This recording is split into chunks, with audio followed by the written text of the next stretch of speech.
So what do you think? All white or green towel? I think Larry would appreciate a bit of a collar. Collar. A bit of a collar for Larry. I will go with this then, see how we look. Look at that hair. Woo!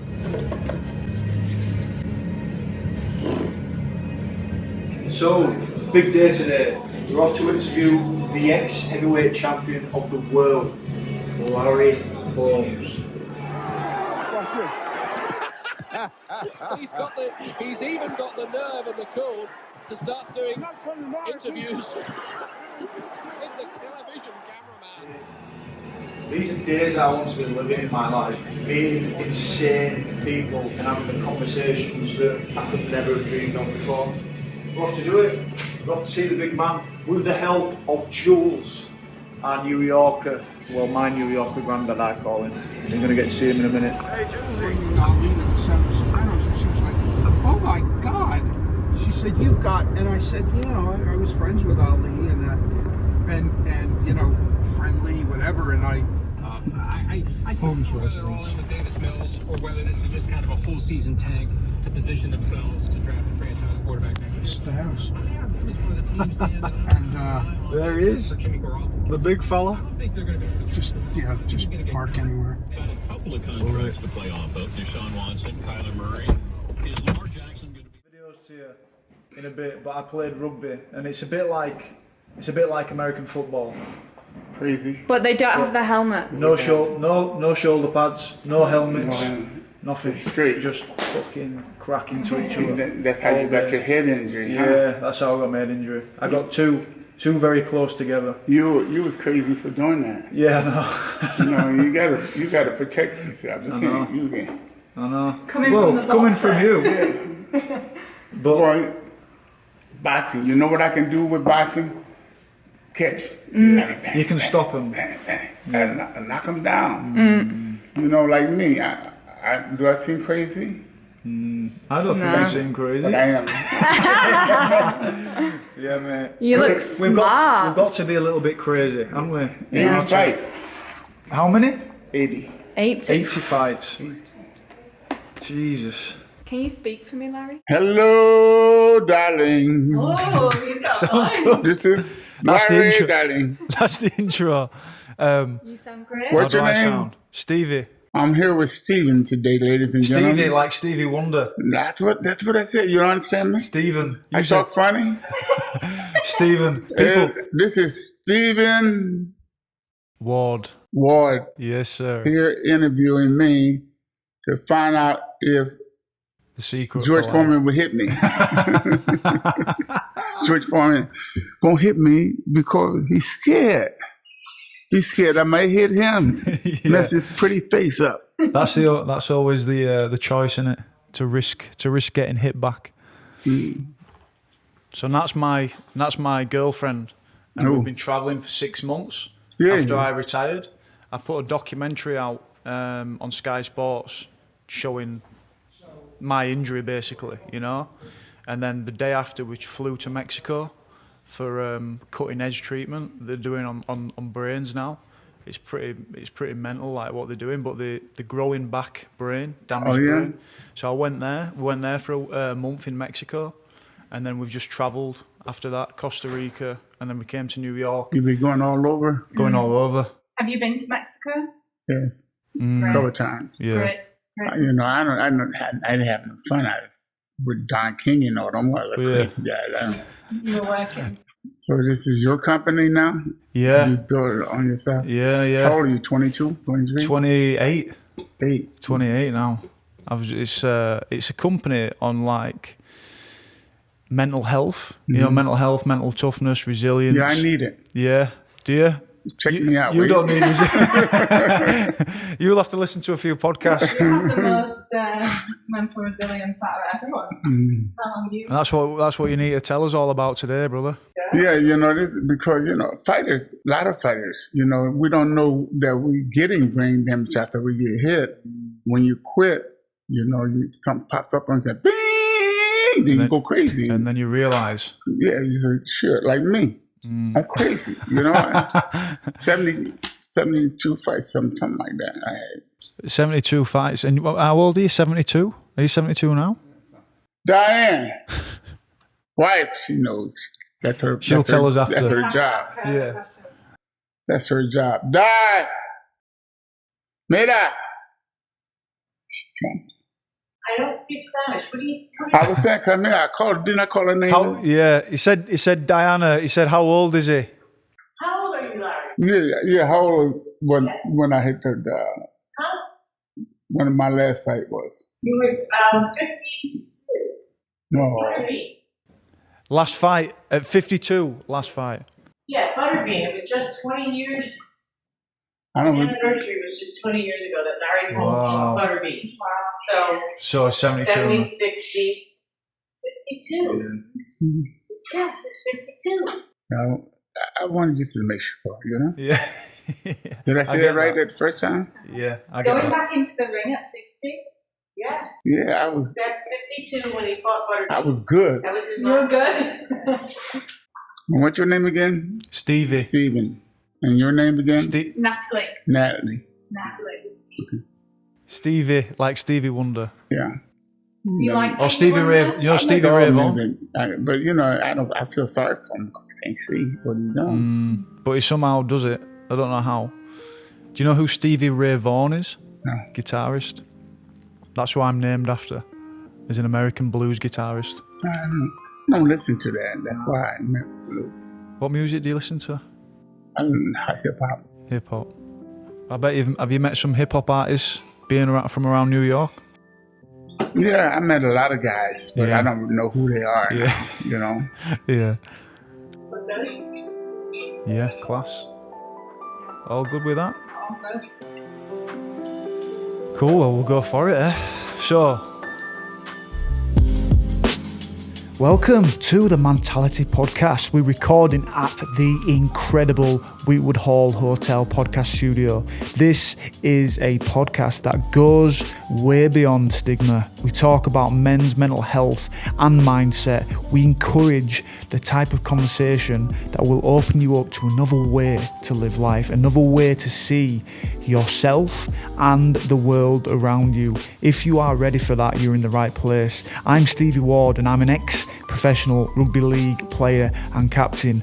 And now I guess I'm a bit of a podcaster, a speaker, actor, writer, entrepreneur. I'm still working all that out. But at Mentality, we help men take control of their mindset by teaching them to find purpose, resilience, and what I believe is the new success, inner peace. That sounds good. If you are that guy who is waking up to the fact that they need to do something different in life and the same old habits aren't working for you, it might be time to step up. If you want to start your journey with us, you can go to mentality.co.uk/coaching to join the best team you have ever seen.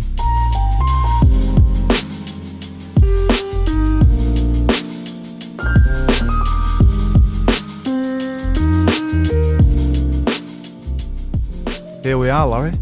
Here we are. Here we are, mate. Good to have you. Thanks for having me, I should say. We're in Eastern Pennsylvania at the home of the ex-heavyweight champion of the world. Former heavyweight champion of the world, Larry Holmes. Larry has a total of 75 fights, 69 wins, with 44 of those wins by KO, and only 6 losses, all of those in world title fights. Larry is the only boxer to have defeated Muhammad Ali by stoppage. Larry was sparring partners with Ali and Joe Frazier as he came up in the ranks and developed a jab which is rated up there with one of the best in heavyweight history. For me, Larry Holmes represents the golden era of boxing, and to be quite honest, it's an absolute honour to be sat down with him today.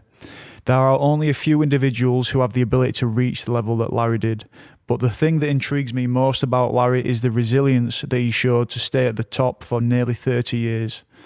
Larry's career hasn't been without struggles, but the Eastern Assassin's smile, quick wit, humour and dedication to his craft keeps him as one of the classiest boxers that we will ever see. You didn't see my smile. So I can't believe I'm going to say it, but Larry Holmes, good to have you on the Mentality Podcast, my friend. I'm glad to be here.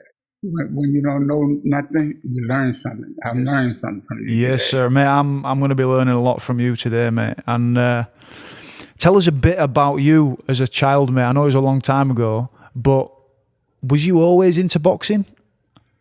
Well, you can say I was always in the box because I was messing around as a little kid at the PAL and stuff like that, Police Athletic League, and I was learning from that.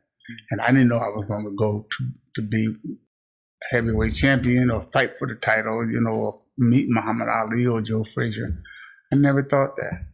But I just kept right on going, and here I am. Did you have a temper as a kid? Like, what made you? No, I didn't have a temper, but I didn't let nobody bother me. Yeah. You know, you couldn't come and hit me and get away with it. Yeah. You hit me, you got to hit me twice or 3 times. Yeah. Because I'm coming. Because you'll be after him. I'm not. And were you into any other sports when you were younger? Or was it just boxing that caught your eye? No, boxing caught my eye, but I was always athletic inclined. I played football, I played basketball, and I stuck with boxing. So you mentioned you sparred with Joe Frazier, you sparred with Muhammad Ali. Can you remember the first day rocking up to the gym and seeing Muhammad Ali? Can you remember what that was like? Well, when I walked up to the gym with Ali, you know, I thought it was a dream come true because he was God, you know. Yeah. Ali, I'm boxing Muhammad Ali. If I tell people that I'm doing it, they don't believe me anyway. So I just tell them to come up and watch me work with Ali at the camp, you know. And they did, and then they started making believers out of people. Can you remember the first time you got in a ring with him, sparring? I can't remember that far back because I'm old. I can't remember that far back. Yeah. What was he like? What was he like as a person? Because, you know, I'm 28 years old and I see the videos of him in interviews. I see the highlights of his fights. Was he a joker around? Yeah. He joked, told jokes and whatever, made rhymes. Yeah. He practiced what he's going to say, what he's going to do, and how he's going to do it. He practiced it. Would he practice as much as his fighting?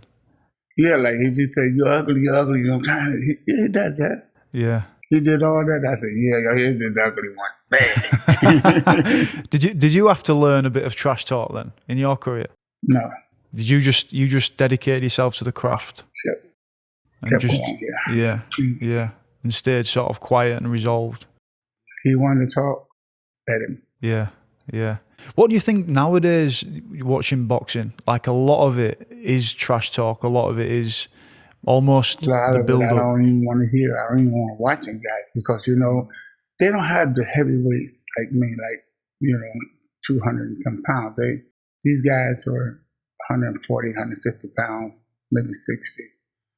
And that's it. That's what they show on television. So you watch that. And I don't like to watch it. I want to see somebody go out there and bang, bang, bang. Yeah.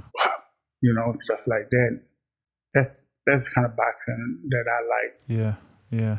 So we mentioned a little bit before off camera, but you developed a jab which is up there. You know, it's rated as one of the best jabs in heavyweight history. Why do you think the jab was so good? Because I practiced. Yeah. I worked at it. Whap. I've seen clips of you knocking people out with a jab. I've never seen that before. When I throw the jab, I step in with the punch. Yeah.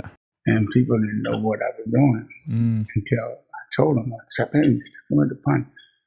But they couldn't make it as fast, you know, as I did. Kept it that way. Yeah. Did you have a better jab than Ali and Frasier? Oh, of course.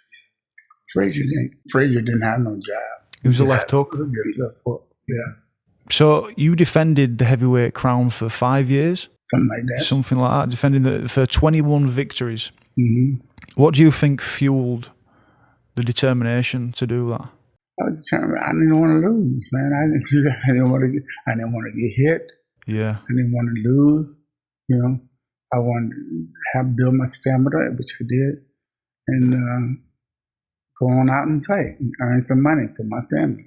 Yeah, because like this is something that I've reflected on a lot of my career playing, and I think almost the fear of losing can be a bigger drive than winning. You know, I think as human beings, we either move away from pain. I never thought about losing. When I couldn't, the bell rang, bing, I'm fighting. I ain't losing. And that's the way I felt. Going into the 9th round, going into the 10th round, going into the 12th round, going into the 15th round. It wasn't in my mind that I was going to lose the fight.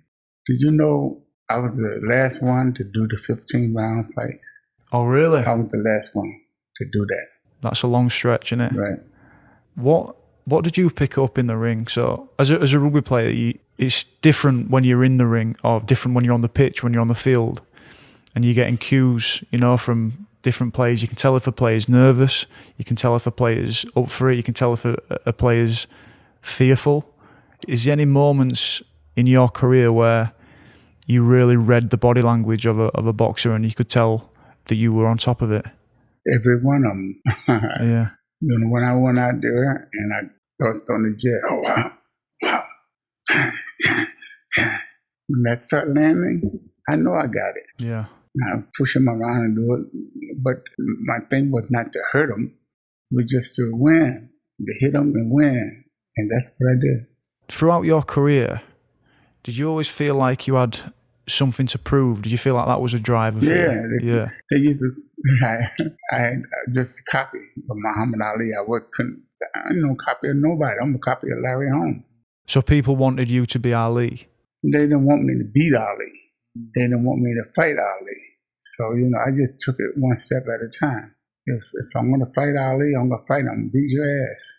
I'm going to kick it. And I thought, don't try that with me. What was the build-up to that fight with Ali? Can you remember?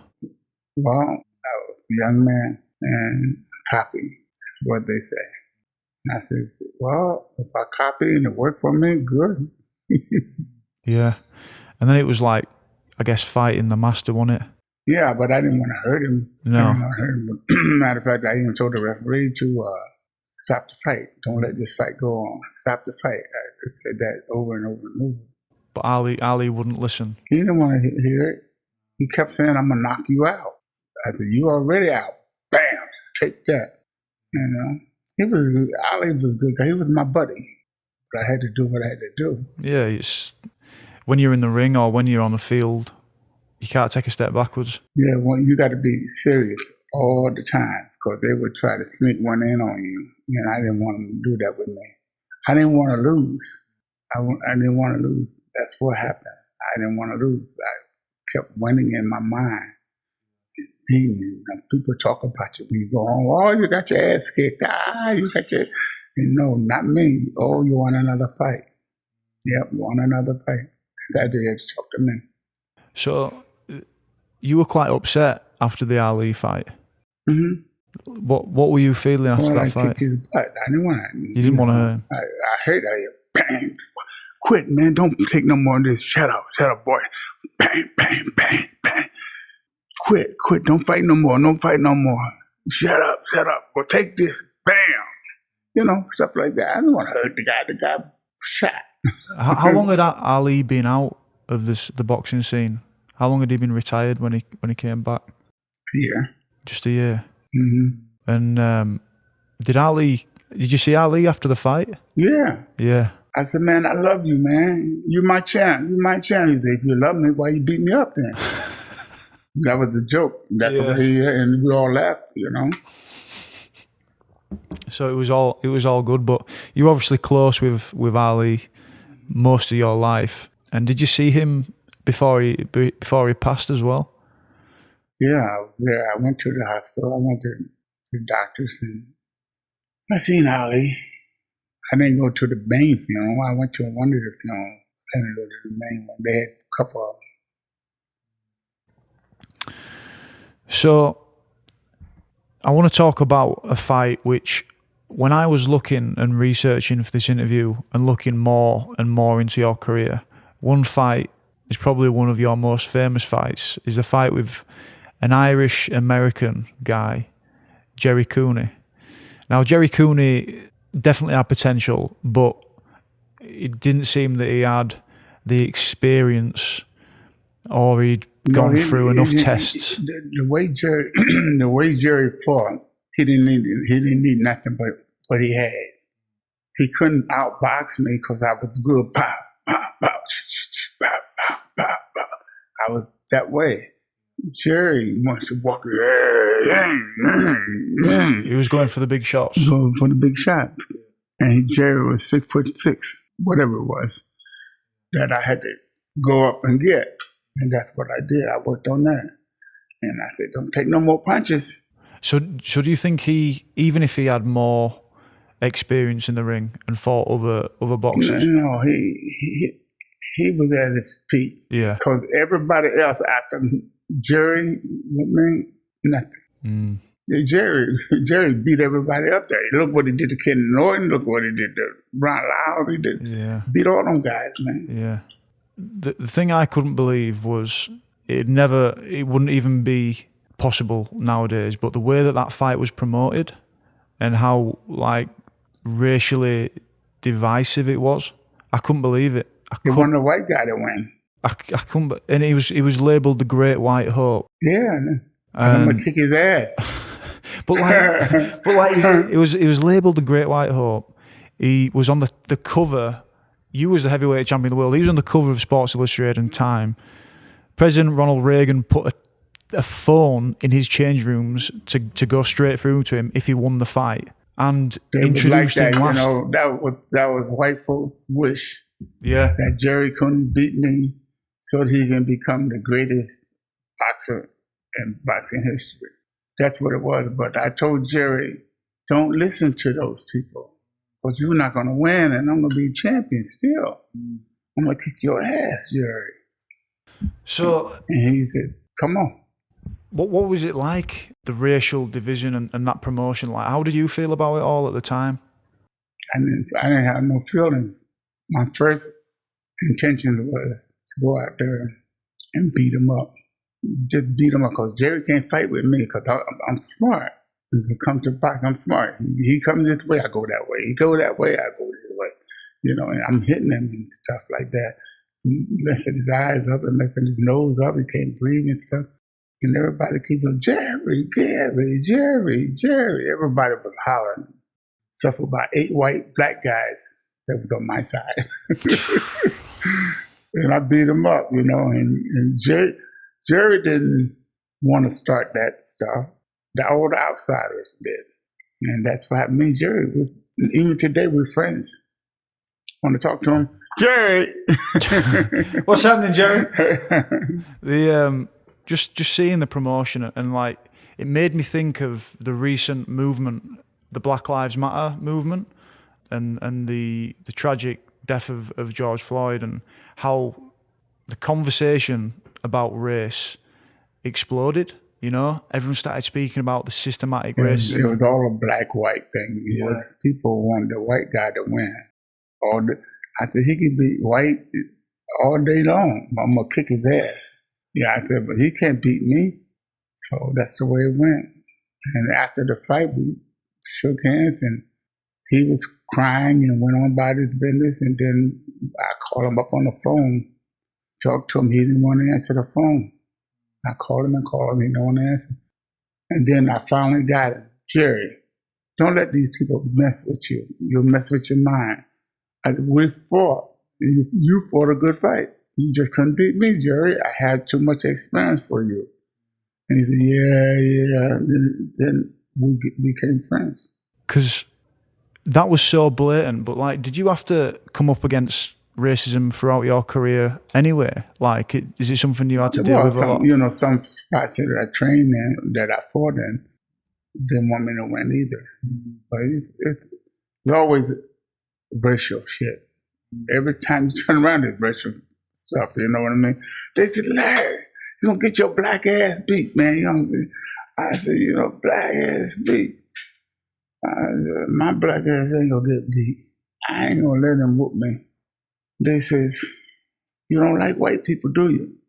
I said, I don't care for them. I don't care for them. What about them? Half of my family is white.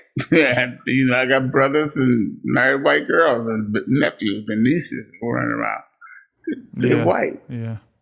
How can I hate white people? So you obviously won the fight with Jerry Cooney. I kicked his ass. Yeah, it was a big fight, a massive fight. Like, which for you, when you look back now, what was your favorite fight? The one that did a lot for me was the Jerry Cooney Jerry fight. Cooney one. Because it was racial. Everybody was threatening my life was going to kill me and called me all kinds of names. That was it, you know. And did that just drive you even more to win, you know? Like, did that... Yeah, but I didn't care. I was having fun. I was getting $10 million, having fun. That's true. $10 million as a paycheck, it's not bad. So the fight that had the biggest impact is obviously Jerry Cooney and the one that made the most promotion for yourself, made the most money. Don King. Don King. I was just coming to Don King. So tell me about Don King and your relationship and how that worked. Our relationship, Don King, he's a hot and cold guy. If he thinks he knows more than you, then he try to take advantage of you. But he was all right. I didn't have no problem with Don King then, and I don't have none with him now. And so would he? You made many comebacks. Is that because Don King had come round to the house? No, because my pocket got low. Yeah, spending the money. And would he sense that? Yeah. Yeah. And what was the comeback that you were most excited about? What fight? I guess the best fight I had to come back was Jerry Cooney, I guess. I don't know. I don't know. And you fought Michael Spinks towards the back end of your heavyweight reign. And he didn't win, but it's okay. You always fancied to win, and I guess on the scorecard, you believe you won as well? Yeah, I won. I beat him twice. Yeah. How did that feel? The way that happened? I really didn't care. Really? They paid me. They paid you, and then how did you feel after the fights? You don't want to win. You don't want to lose any fights. I didn't want to lose to Michael Spinks. I lost. They say I lost. They go down in the record book that I lost. I wanted to say, I win. I win. Larry Holmes gave me the title. But it didn't work that way. So I just took it. And like I do now, grain of salt. He come to my party last week. I invite him. I invited everybody. He didn't do nothing. He sat down. He sat in the chair, didn't say nothing. Really? Yeah. He said hi to people when they came by, but that was it. So do you have many dues then? Do you invite many of the ex-fighters around? Many parties? Once a year, I invite everybody. Football player, basketball player, boxers, everybody. Sounds like a good time. Yeah, we have a good time. We have a lot of music, Yeah. Playing. And my wife, we cater food in here. Yeah. Stuff like that. And we have a good time. Mm-hmm. If you don't want it, you don't like it, get the hell out. Yeah, right out there in the yard. like being in the ring. So obviously you had those losses, and you made quite a few comebacks after that. What was it like life not being a boxer? Because that's what I'm doing now. I used to play rugby, and now I'm finding my way after retiring. After the game. Keep right on going. Keep right on going. It ain't gonna hurt you to keep going. What you're doing now. So when you're doing this, you're having fun. If you're not, you get a chance to interview one of the greatest of all time. Me. It's good fun. And you had to come all the way from where? New York. Well, New York today, but from Leeds in England, North England. See that? You know how many people in England would like to be sitting where you are? Quite a lot of people, mate. Quite a lot of people. When I go over there to the Holmes, yeah, man. Do you like going to England? Yeah, but I don't like paying for it. If someone pays you like it, I go. Yeah. Yeah. No, mate, it's great, and part of this trip is, as we said, we've been traveling with me trying to get better, trying to get my brain better. You can get better. You know what? You got a good-looking lady right here to help you out. You know what I mean? And you'll meet different people as you go along. Whoever doing your business is done a good job because they send you to me. I'm the best. Yeah. I don't care about them other. I don't care about throwing the football. You know what I mean? Or the other stuff. You threw the football and you made a touchdown. Touchdown. You're the touchdown. I'm the touchdown. So, as I said, like obviously I've got that brain injury I'm recovering. You don't have no brain injury. What? No, you don't. You don't have no brain injury. You have a brain injury if you keep thinking about it. You don't have no. You talk very good to me. That's what I'm trying. Yeah, I'm trying to get over it. The headaches and dizziness. You have headaches, Yeah, hard headaches. hard headaches. Yeah, How do you get it? playing rugby. I'll show you some videos after. I don't want to see it. I don't want to see nobody get hurt. Well, no, but I'll show you the Rugby League videos. I'm sure you'll. I think you're going to think it's a bit crazy. It's like American football, but without pads. Yeah, listen, I see a lot of, you know what, they do play, they throw football, they catch a football, and they run, and then the guy grab him and tackle and throw him down on the ground. I watch some of that stuff on TV, and something's going to happen to you if you keep doing that without a helmet, without that. Would you ever fancy? Did you ever fancy playing football like that? I was a tackle. I played tackle when I played, but I had the helmet on, I had my pads on, I had everything on that they needed. Yeah. Because you couldn't play without that. And that was when I was younger. Yeah. Now, I'm smarter. I ain't going to do it. I'm not going to do it. So there's a lot more coming out now on brain injuries and concussion and stuff like that. That's because people don't care about you. They care about the money that comes into the pot. They don't care about you. Hey, man, you look real good today. Man, but you got hit, man. That went in your head. You don't want none of that. You don't want your kids to walk around and say, my dad is all punch drunk. You think I want my son to say, Dad, you got punched. You punch drunk. You don't know what the hell you're talking about. I'm pretty good, ain't I? I think I am. I hope I am. Yeah. No, it's a side effect, and it's tough sports. What do you think's tougher, American football or boxing? Yeah, nobody never asked me that question before either. I tell you what, American football, with the helmets and everything on, I'd rather have that than fighting you without that. Yeah. Without not none of that stuff on. Yeah. I don't want to fight you like that. No. You might hit me. You might thumb me in my eye. It's a lot of things. Might hurt me, break my ribs. Yeah. It's not good. I don't want to do that. Why your mother still alive? She is. But why she let you do it? Mate, Because you wanted to do it. It was normal. So when you start so young, it's 6, 7 years old. I started playing rugby. It's just normal life. Tackling is I like... know it. I see it. They get the ball and they run and somebody throw you down and the ball go out there. They grab the ball and run down. And then you get up and you're like, right, next thing. That it's like, because you do it so young, it's normal. But if I show people who have never seen rugby, they're like, whoa, what's going on? But to the people on the field, it's like, it's life. That's life, It ain't life. It's stupid. It's our life. It's our stupid. life. It ain't your life. It's definitely stupid, yeah. You don't have to do that. When you come home to this, man, goddamn, I'm okay.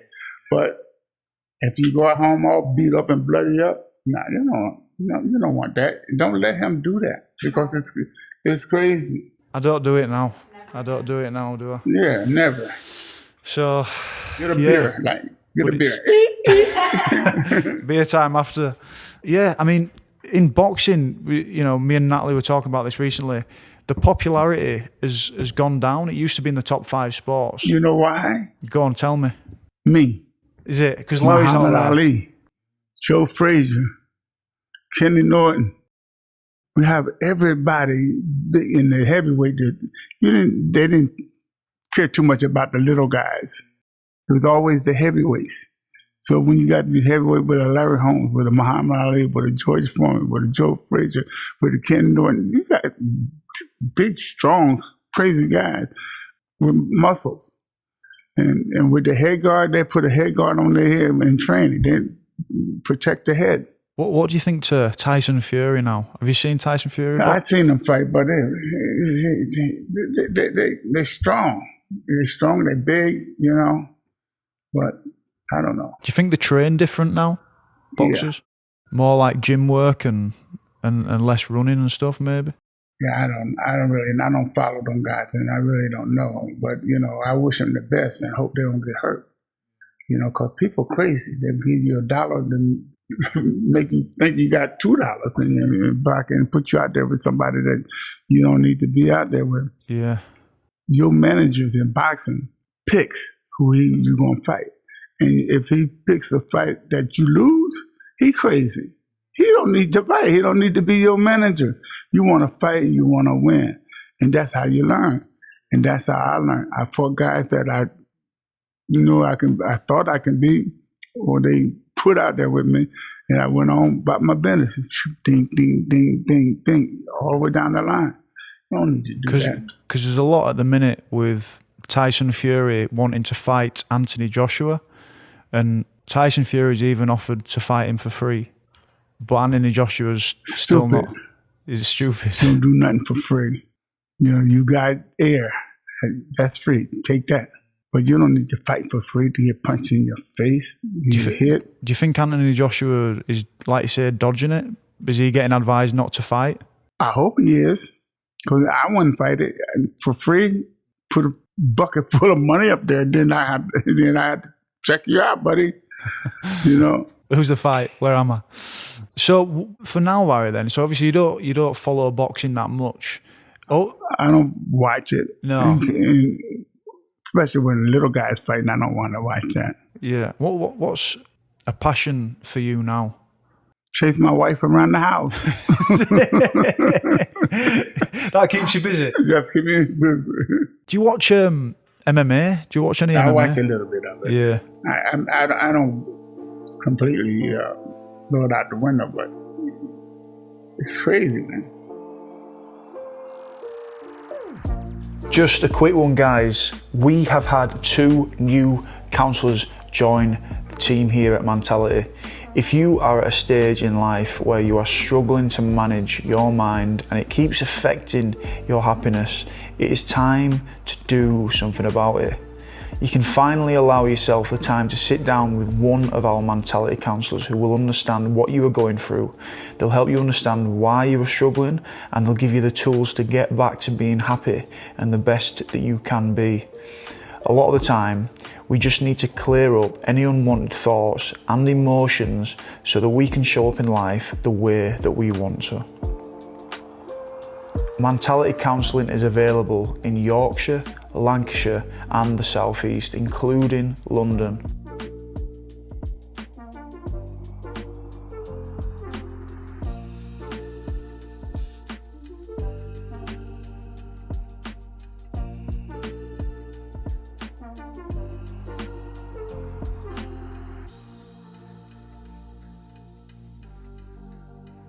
I want to show you, actually, Nat, if you could just grab my laptop.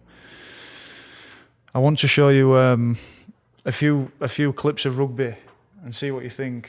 There's a bit of a do, we call it a bit of a do in England. And this is something I watched when I was young. And I was all after it. It was my ex-teammate, Jamie Peacock, playing for Great Britain. So this is Great Britain. Who's the little guy over there in the middle? This is Terry New, I think. Or Stuart Fielden. Stuart Fielden was one of the best props in England. And this is a fight that broke out between the biggest fella, one of the biggest fellas on the field for Australia, and 2 of the biggest fellas on the field for Great Britain. So this is the tackle. An extra week on the training paddock, and the starter's been quite positive. See, look. What's that contact like to you? A wrestling match. It is. Here we go. See that? Yeah. See, their head hit each other. So this is JP going. Yeah. And they throwing punches at the same time. So if you see the highlights, it'll show you. Right hand. Right hand. That was the right hand. He hit him with a right hand. Oh, Larry Holmes' right hand, that? No, he'd been out first shot. They got sent off for 10 minutes and come back on the field. And do it again. That's what it used to be like. Look at right hand. Right hand. This is one of my ex-teammates scoring a try. This is in 2011. Where you at? This is the year before I came. I'll show you a highlight reel of mine. This is my mate, Rob. You see him, you pick up the ball and run? Yeah. Quicker. Mm-hmm. Look at him. Running. Some speed, eh? Yeah, a lot of speed. That's what he need to get away from them guys. They're killing. That's the best thing, like you say, flipping, stop the shots. Mm-hmm. And this just shows the game. This is a good way to show the game. You kick off. You run. You run. And you whack. Bang. You whack. Good night. Bang. Some. Faster. Yeah, and the guy faster and harder. You reckon you would have fancied it, Larry? That? I wouldn't do that. I'm not crazy. You gotta be crazy to do that. No. I don't know. Look at you see him fly up in there. Look at that. He's at least 6 foot. Look at that. Is that worse than a Larry Holmes jab though? No, I'd have knocked him out and he wouldn't have to go through all that pain. He's going through the pain. Yeah, it's better than not knowing the pain, eh? You know, listen, look how he hit. Look at that. They're the best, and they're the best because they didn't have to take that mess. Let me find a clip of me. Oh, I gotta see you get killed. Yeah. Stevie used No, to be a the lot killing. bigger when he was playing. He's Yeah. small now. So it's pretty crazy, yeah? Is that what your take is? Think it's a bit crazy? Pretty crazy. No, use the pretty out. Leave it out. It's crazy. How long you did that? Played pro at 18, retired at 27, so 9 years. A lot of injuries. I've had 10 operations. Legs. I've had 5 operations on my right knee, 1 on my left ankle, 2 on my left shoulder. How about your brain? And you have that? I've had a lot. No, I've not had any operations on my brain. No. On my concussions, I mean, officially I've had 9, but you have so many concussions, you know, like just playing the game all the time. You're not going to do it no more, are you? No. But my speech is getting better. You mentioned, like, I was slurring my speech about 6, yeah, when I first went through it. And you liked it. And you went back to do it again and again and again. You wouldn't quit. It's like a drug, isn't it? But you went back to do it again, Larry, didn't you? Yeah, I didn't get hit, man. I didn't get hurt, man. I was good. I love that. I got knocked down about 3 to 4 times. I don't know why she let you do that.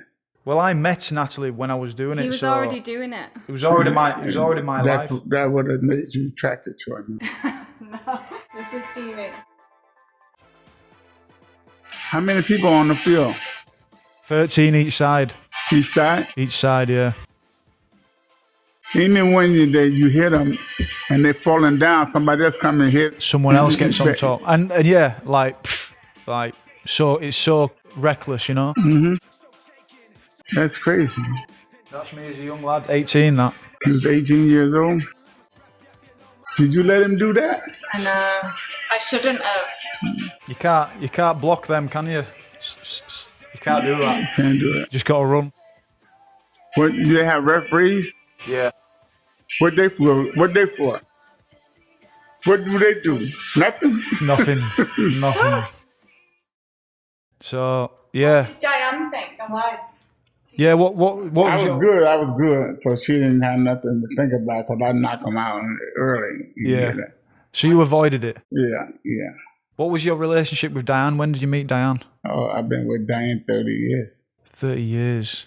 And did she keep you on the straight and narrow? No, she didn't tell me what to do. I just did it, you know. Because I never got hit and hurt.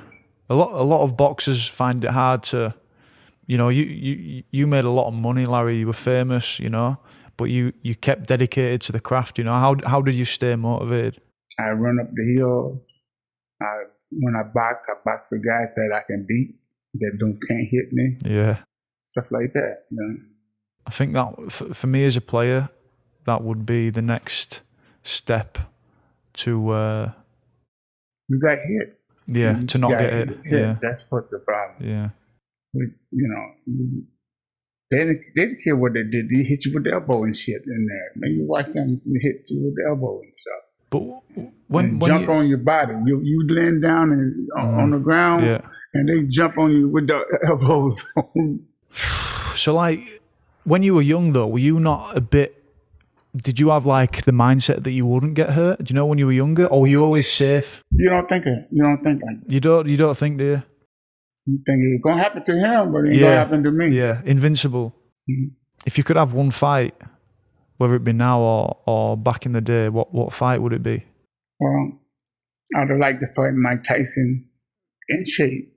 Because you fought Mike Tyson. Yeah, but I wasn't in shape. No. They'll give me 2 weeks to get ready for Mike Tyson. But they gave me $3 million and to come out of retirement, so I'll get the $3 million. So how did that fight with Mike happen then? Don King. Did he come over to the house and? Yeah, you can beat this guy, Larry. Yeah. Don, I ain't fought in 2 years. Shit like that. So then you took the fight, but the fight was. He kicked my ass. He kicked my ass, and then I quit. You got. I don't fight no more. No, they could laugh. We're gonna rematch. Oh no. We're gonna leave that rematch. But you would have won the title again if you'd won that fight. Is that right? I don't know. Was it on the line? I don't know if I'd have won. I'd have gotten in shape, better shape, conditioning, and he wouldn't have been able to catch me like that. But I let him have it. He want to win the fight, he win. It's yours. Yeah. So do you think Mike's one of the best fighters, or has been one of the best fighters? Too little. Too small. Yeah. He can fight a guy 6'3". You know, and got a good jab, bam, bam, bam, can move, his legs are good and everything. So you reckon if you were in shape? I kicked his ass. Excuse me. I like that word, ass. Huh? Kicked his ass. No, it's interesting to think, you know, like about boxers over different generations, you know, and how they'd match up. And Mike Tyson hit the right spot, bang. Right in there. When we was going out, he was coming in. So he chased you a bit. He stayed close. Yeah.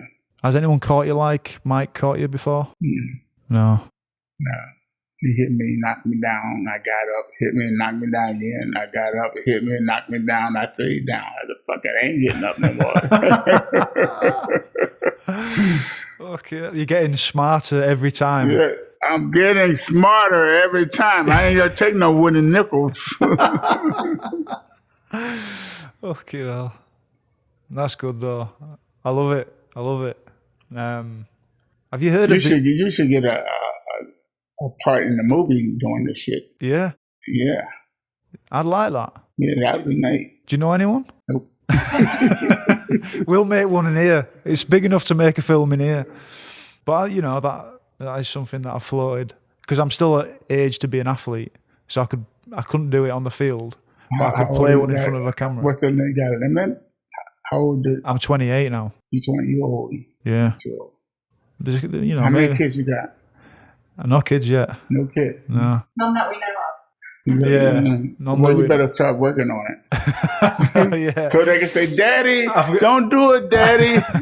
Daddy, you get hurt. Don't do it." I've got a mate called Jamie Jones Buchanan who Jimmy Jones. He's been telling me to have kids for the last 10 years. To have kids. Yeah, you'd love him. You'd love Jamie Jones. He's a character, mate. He's a character. I think I know that name, Jimmy Jones. He's as tough as they come.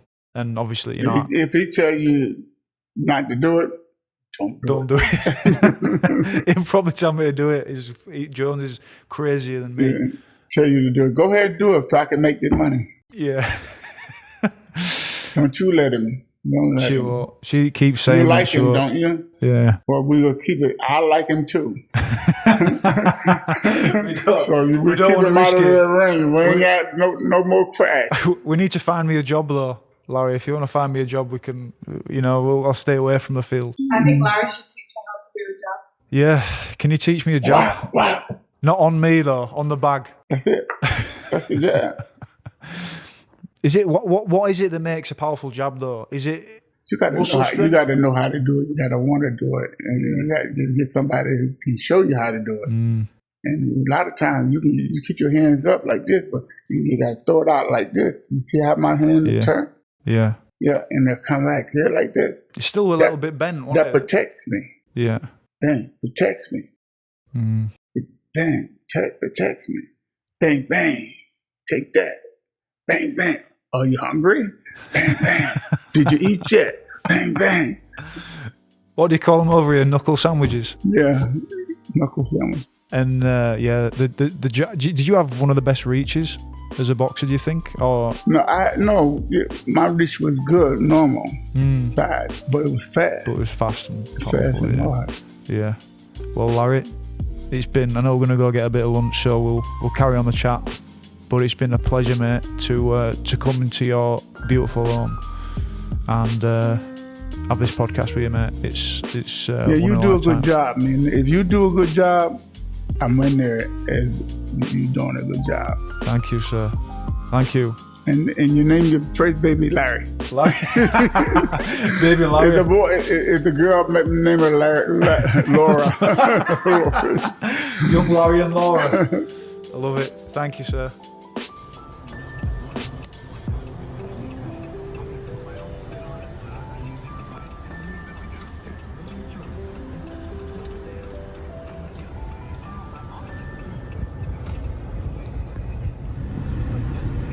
How was that? How was it? It was class. It was absolutely class. Surreal to be sat in his home, in Larry Holmes' home, talking about all of his experiences, the people he'd fought, the people he wanted to fight again. He wanted to have another go at Tyson if he was in shape. But seeing all the memorabilia and sat in his house and chopping it up, speaking about Rugby League, speaking about my ex-teammates, Jamie Peacock, Rob Burrow, showing him no videos, showing my highlight videos, and seeing what he thought. He thought Rugby League was crazy. He's saying basically, he could not get hit, he could avoid getting hit, which is hard to believe, but we can't avoid it, and we just go out and do it every tackle, every week. So it was crazy to have that conversation with him. And what are we doing now? And now we're going to eat some seafood with Big Larry. Big Larry, Jules, Larry's wife, and friends. And yeah, you're going to try some fried oysters, aren't you? Yes, please. And we'll have a good bit of food before we get back to New York, return the hire car. And yeah, I'm buzzing. I feel really good. And just to have that conversation with him, even Larry was telling me not to play rugby again. Which Larry came back and made comeback after comeback. Larry's last fight was 52 years old against Butterbean 20 years ago. But yeah, what an opportunity to sit down with that guy and speak to him. So yeah, let's go get a bit of seafood and see if I can eat more than Larry.